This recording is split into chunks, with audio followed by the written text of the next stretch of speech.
গিন্নি গো, একটু শান্ত হও, একটু কথাটা শোনো। না না, আমি আর কিচ্ছু শুনবো না। এক সপ্তাহ সময় দিচ্ছি, তার মধ্যে মহারানীর মতো ওই সীতাহার আমার চাই চাই চাই। গিন্নি, ওটার যে অনেক দাম। আমার কি আর মহারাজের মতো অত টাকা আছে বলো? এই শোনো, তোমার কি আছে আর কি নেই তা আমার খুব ভালো করে জানা আছে, বুঝলে? কিন্তু গিন্নি, একটা কথা কান খুলে শুনে রাখো, এবারে যদি তুমি ওই সীতাহার আমাকে গড়িয়ে না দাও, আমি তাহলে চিরদিনের মতো বাপের বাড়ি চলে যাব। এই আমি বলে দিলাম। আচ্ছা ফাঁপড়ে পড়লাম আমি। কি যে করি, দূর, আর ভালো লাগে না। আজকে তোমাদের সকলের কাছে আমার একটা প্রশ্ন আছে। বলুন মহারাজ। আচ্ছা, ধরো তোমরা যদি এ রাজ্যের লোক না হতে, অন্য কোনো রাজ্যের হতে, তাহলে তোমাদের কাছে কৃষ্ণনগর কেমন মনে হতো? মহারাজ, এক কথায় বলতে গেলে সমৃদ্ধ শক্তিশালী রাজ্য। বেশ, তা হঠাৎ এমন প্রশ্ন মহারাজ? আসলে বেশ কিছুদিন ধরেই আমি একটা কথা ভাবছিলাম। ঈশ্বরের দয়ায় আমাদের সবই আছে, তবু রাজ্যকে আরো শক্তিশালী ও অন্যান্য রাজ্যের সাথে সুসম্পর্ক বজায় রাখা একটা রাজধর্মে পড়ে। ঠিক বলেছে। ঠিক বলেছেন। বলি, তুমি কি এসব কথা কখনো ভাবো মন্ত্রী? হ্যাঁ, মানে আগে রোজ না, কিন্তু কখনো সখনো বোধহয় ভেবেছিলাম। কবে শুনি? ইয়ে, ওই তো কিছুদিন আগে, ওই সেদিন। এটা ঠিক কোন সেদিনের কথা বলছেন মন্ত্রী মশাই? যেদিন আকাশে ওই দুটো সূর্য উঠেছিল? তোমাকে সবকিছুতে ফোড়ন কাটতেই হবে না গোপাল, হ্যাঁ? কি আর করি বলুন, আপনার কষ্ট যে আর সহ্য হয় না।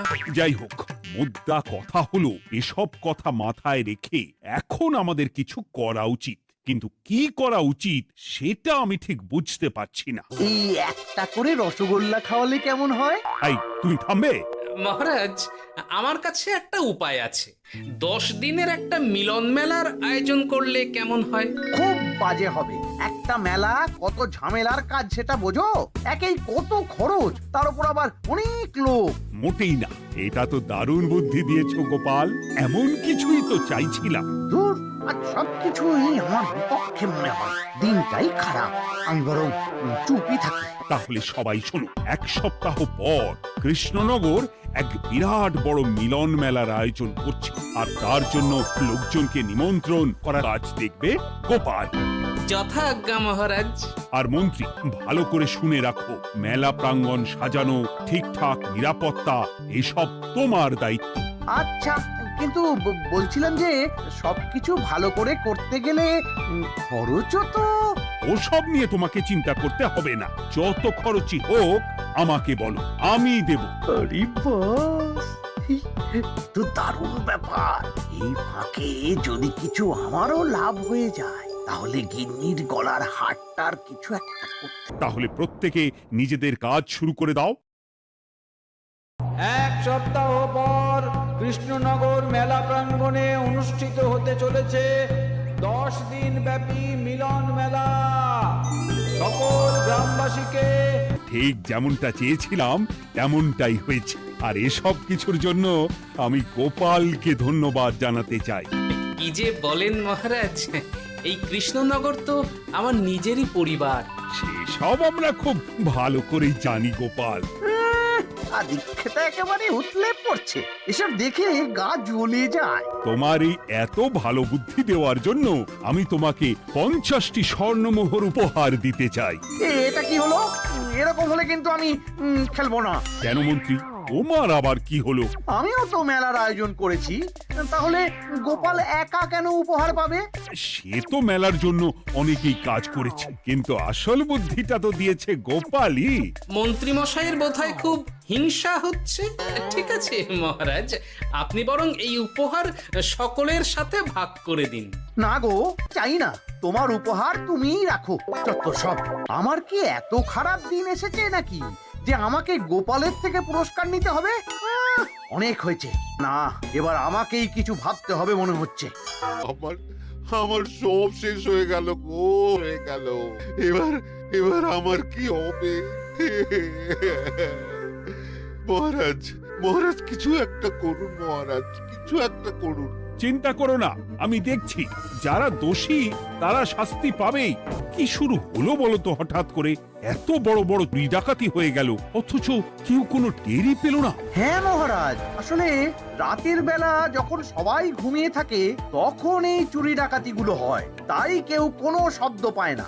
ভালো করে অনুসন্ধান করো, যে বা যারা এই কাজ করছে তাদের যত তাড়াতাড়ি সম্ভব ধরে ফেলতে হবে, নইলে তো আমাদের প্রজাদের অনেক ক্ষতি হয়ে যাচ্ছে। হ্যাঁ মহারাজ, আপনি কোনো চিন্তা করবেন না। কোথায় আনন্দ করে সব প্রজারা মেলা ঘুরবে তা নয়, আবার এই উটকো ঝামেলা। একটা কথা বলছি, কিছু মনে করবেন না। আসলে এই ঝামেলার কারণ হলো গোপাল। আমি ঠিক জানতাম কোনো না কোনো ভাবে আপনি আমাকে দোষ দেবেন। সত্যি তো, এসবের সাথে গোপালের কি সম্পর্ক? ওরই তো সম্পর্ক আছে মহারাজ। মেলা শুরু হলো আর তার সাথে চুরি ডাকাতিও। আর যদি গোপাল মেলার বুদ্ধিটা না দিত তাহলে রাজ্যে এত চুরি ডাকাতিও বাড়তো না। মানছি মন্ত্রী মশাই, মেলার বুদ্ধিটা আমার, কিন্তু মেলার নিরাপত্তা রক্ষা তো আপনার দায়িত্ব ছিল। যদি মেলা থেকেই এই ঝামেলা শুরু হয় তাহলে তো আপনার কাজেও ফাঁক আছে। মুখ সামলে কথা বলো গোপাল। আহ, তোমরা একটু থামবে? এখন নিজেদের মধ্যে ঝামেলা করার সময় নয়। সবাইকে একসাথে কাজ করে আসল চোর ডাকাতদের ধরতে হবে, তারপর বোঝা যাবে কার দোষ ছিল আর কার নয়। আগে মহারাজ। এই তো তুমি এসে গেছো, তাড়াতাড়ি মুখ হাত ধুয়ে তোমার জন্য একটা জিনিস এনেছি। বলো কি জিনিস? আরে আরে একটু অপেক্ষা করোই না, আমি আনছি। হ্যাঁ আনো তাহলে। এই নাও মিষ্টি দই। হ্যাঁ গো, খেয়ে দেখো তো কেমন। দারুণ সুন্দর স্বাদ তো গিন্নি। কোথা থেকে এনেছো?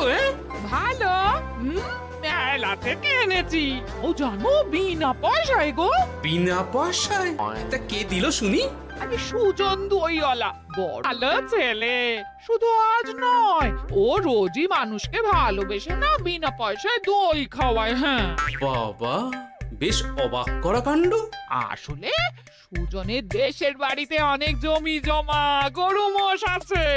ও তাই বলে ওর টাকা পয়সার নাকি কোনো দরকার নেই, তাই ও বিনা পয়সায় খাওয়ায়। হ্যাঁ বুঝলাম, খুব ঘুম পাচ্ছে এখন।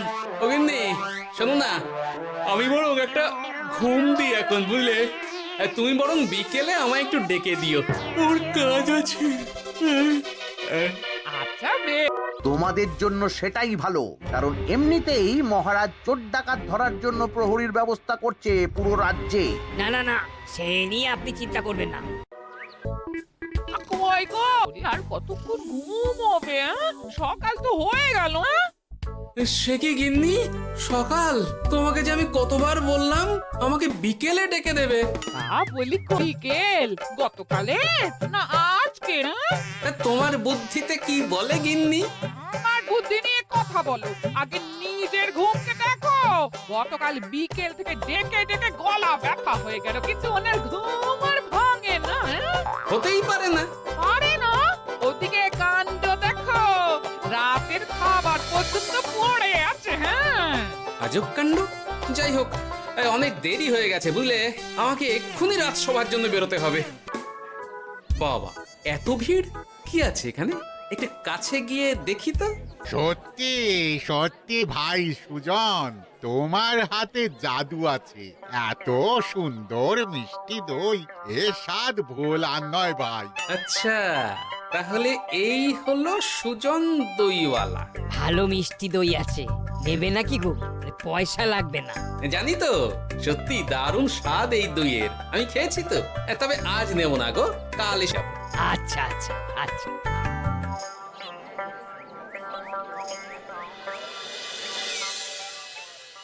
আর কোনো নতুন খবর পেলে ওই ডাকাতদের ব্যাপারে? না মহারাজ, এখনো ঠিক ধরতে পারিনি। ওরা বোধহয় বুঝতে পেরে গেছে যে আমরা খোঁজ করছি। মহারাজ, আমার মাথায় একটা নতুন বুদ্ধি এলো।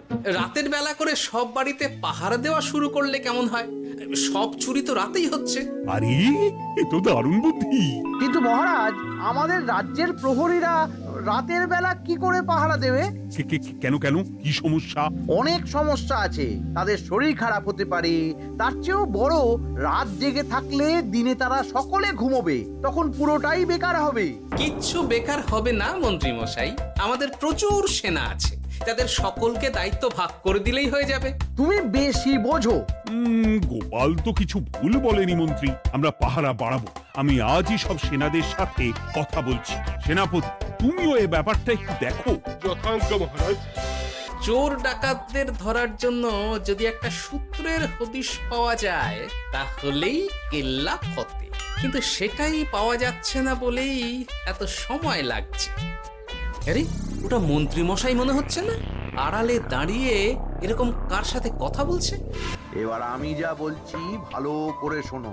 আজ রাতে মেলার পিছনের দিকে যে মাঠটা আছে সেখানে চলে এসো, বাকি কথা ওখানেই হবে। এই জায়গা নিরাপদ নয়। রহস্যজনক ব্যাপার। মেলার পিছনের মাঠ বলল না? রাতে আমাকেও দেখতে হবে কি হয় সে। উফ, আহ, কি মশা রে বাবা! কখন থেকে দাঁড়িয়ে আছি, মন্ত্রী মশাইয়ের পাত্তা নেই কেন? চলে এসেছে। এই যে আমার সোনার হাটটা কই? হ্যাঁ, পই পই করে বলেছিলাম আমার ওটা চাই। কি আর বলি বলুন তো, ওই হারটা আমাদের দলের প্রধানের খুব পছন্দ হয়ে গেছে, তাই কোনোভাবেই ওটা দিতে পারলাম না। কি এত বড় সাহস! আমার বলার পরেও তুমি এরকম করলে? বড় ভুল হয়ে গেছে মন্ত্রী মশাই, এবারের মতন ক্ষমা করে দিন, আর হবে না, এই কথা দিচ্ছি। তোমাদের জন্য সেটাই ভালো, কারণ এমনিতেই মহারাজ চোর ডাকাত ধরার জন্য প্রহরীর ব্যবস্থা করছে পুরো রাজ্যে। না না না, সে নিয়ে আপনি চিন্তা করবেন না, আমাদের ধরা পড়ার কোনো সুযোগই নেই, কারণ যে পরিমাণ ওষুধ আমি আমার দইতে মিশিয়ে দিই সেটা একবার যে খাবে মরার। বাহ বাহ বাহ, সে তো খুব ভালো। করো করো। তার কোনো নতুন খবর পেলে? মেলা তো শেষের দিকে। হ্যাঁ পেয়েছি, পাশের গ্রামের বলরাম নামে এক বড় মহাজন আছে, পরশু তার মেয়ের বিশাল ধুমধাম করে বিয়ে। শেষ একটা বড় দান মারতে পারলেই আপনার আমার দুজনেরই শান্তি। এই ব্যাপার তাহলে, হ্যাঁ? এসব কিছুর পেছনে মন্ত্রী জড়িত। এইবার বুঝতে পারছি কেন রাতের পাহারাতে ওনার এত আপত্তি ছিল। কিন্তু ওই লোকটা কে? ঠিক আছে, এখন যাও, একটু সাবধানে কাজ করো, আর আমার পাওনাটা ঠিকঠাক দিও, কেমন? কি সুজন দইওয়ালা? এবার আমার কাছে পুরো ব্যাপারটা পরিষ্কার হয়ে গেছে। না, কালই মহারাজকে সব জানাতে হবে, আর এদের হাতে নাতে ধরার জন্য একটা উপায় ভাবতে হবে। আরে এসো এসো, তোমার জন্যই তো অপেক্ষা করছিলাম। কি এমন জরুরি কথা আছে যে একান্তে দেখা করতে চাইলে? কোন মুখে বলি মহারাজ, সর্ষের মধ্যেই যখন ভূত তখন আর কি। মানে একটু খুলে বলো তো কি হয়েছে? আমাদের রাজ্যের এই এত বড় বড় ডাকাতের পিছনে কারা আছে সেটা আমি জানতে পেরে গেছি মহারাজ। হ্যাঁ, এ তো দারুণ খবর। তাহলে আমরা এখানে কি করছি? এখনই তাদেরকে গিয়ে বন্দি করি? না মহারাজ, আমাদের হাতে কোনো প্রমাণ নেই, তাই ওইভাবে বন্দি করতে পারবেন না। কেন বলো তো, কারা আছে পেছনে? সেটা আপনি নিজের চোখেই দেখে নেবেন পরে। তবে এটা জানিয়ে রাখি, আমাদের মন্ত্রী মশাইও যুক্ত আছেন। কি? আমাদের মন্ত্রী? এত বড় বিশ্বাসঘাতকতা! আমি এখনই নিজের হাতে ওকে বন্দি করতে চাই। না না না না মহারাজ, সেটা করলে বাকি ডাকাতদের ধরতেই পারবেন না। তাহলে উপায়? আমি জানতে পেরেছি এই ডাকাতদের পরের নিশানা হলো পাশের গ্রামের বলরাম মহাজনের বাড়ি। বলরাম মহাজন? কাল তোর মেয়ের বিয়ে, আমাদেরও তো নিমন্ত্রণ আছে সেখানে। তাহলে তো আরোই সোনায় সোহাগা। শুনুন মহারাজ, আমার মাথায় দারুণ এক বুদ্ধি এসেছে। সে কি? হ্যাঁ, আপনি কোনো চিন্তা করবেন না, আমি শুধু যা বলছি সেটা করুন, বাকিটা আমি সামলে নেব। তবে দেখবেন যেন মন্ত্রী মশাই এসবের কিচ্ছুটি টের না পায়। আর তো কিছুক্ষণ, এরপরেই তো সন্ধে নামবে। তোমার সবকিছু তৈরি তো? হ্যাঁ মহারাজ। আরে মহারাজ আর গোপাল কানে কানে এত কি কথা বলছে? আমাকেও জানতে হবে সেটা। ওই যে আসছে মরকটটা, আমার আর ওকে এক মুহূর্ত সহ্য হচ্ছে না। মনে হচ্ছে গুদুম গুদুম করে ওর মাথায় গাঁটটা মারি। শান্ত হন মহারাজ, দয়া করে শান্ত হন আর একটুখানি, তারপর আপনি মন্ত্রীমশাইয়ের সাথে যা ইচ্ছে করবেন। ওর আমি বরং অন্যদিকে যাই, মুখ দেখলেই আমার মাথাটা গরম হয়ে যাচ্ছে। সেই ভালো। কি হলো ব্যাপারটা? যাই হোক, আর তো কিছুক্ষণ, তারপর আমার বিশাল লাভ হবে। বরং ততক্ষণ আমি পেট পুজো করি। এই, যা যা দামি জিনিস আছে সব দিয়ে দে। এই তো খেলা শুরু, এবার আর আমায় পায় কে? ও বাবা, এরা আবার কারা? চাল দারুণ চাল চেলেছে। এই তোমরা এখানে কি করতে এসেছো? কেন, তোমরা যা করতে এসেছো? ডাকাতি? এমন তো কোনো কথা ছিল না। কার দলের লোক তোমরা? মন্ত্রীমশাইয়ের দলের লোক। এই রে, কি বলছে সব? কোথায় কোথায়? এই মন্ত্রী মশাই, এই কি বলছে এরা? আপনি দু নৌকোয় পা দিয়ে চলছে, আমরা থাকতে আপনি আরো এক ডাকাতের দলের লোককে ডেকেছেন। কি মন্ত্রী, শেষে কিনা তুমি? কি খেয়েছে রে, আর বোধহয় বাঁচতে পারবো না। কই, চুপ কেন? বলুন, মন্ত্রীমশাই সোনার হার ডাকাতি করে আপনাকে দেওয়ার জন্য এখানে ডেকেছেন। কি সোনার হার? আমাকেও তো একই কথা বলেছে। আপনি আমাদের থেকে খবর নিয়ে অন্য দলকে কাজ দিয়েছেন। এই না না, মিথ্যে কথা। কিসের মিথ্যে? আপনি ছাড়া তো আর কেউ জানতো না এখানের কথা। না গো, আমি শুধু তোমাদেরকেই কাজ দিয়েছি একদম শুরু থেকে। আর কোনো ডাকাতের দলকে আমি চিনি না, আমি তো নিজেই প্রথম শুনছি। মন্ত্রী, লজ্জা করে না তোমার? তুমি আমার প্রজাদের এইভাবে ঠকাচ্ছিলে। ইয়ে মানে মহারাজ, আমি আসলে অনেক হয়েছে মন্ত্রীমশাই, আপনি ধরা পড়ে গেছেন। প্রহরী, বন্দি করো সবাইকে, আর মন্ত্রীকেও। আমাকে ক্ষমা করে দিন মহারাজ, আমি ইচ্ছা করে এটা করিনি। আসলে আমার গিন্নি কদিন ধরেই মহারানীর সীতাহারের মতো দেখতে হার বায়না করেছে। তার জন্য তুমি নিজেদের লোকেদের থেকেই চুরি করবে? আর কি করব বলুন, এক সপ্তাহের মধ্যে হার না দিলে বাড়ি ছেড়ে চলে যাবে বলেছে।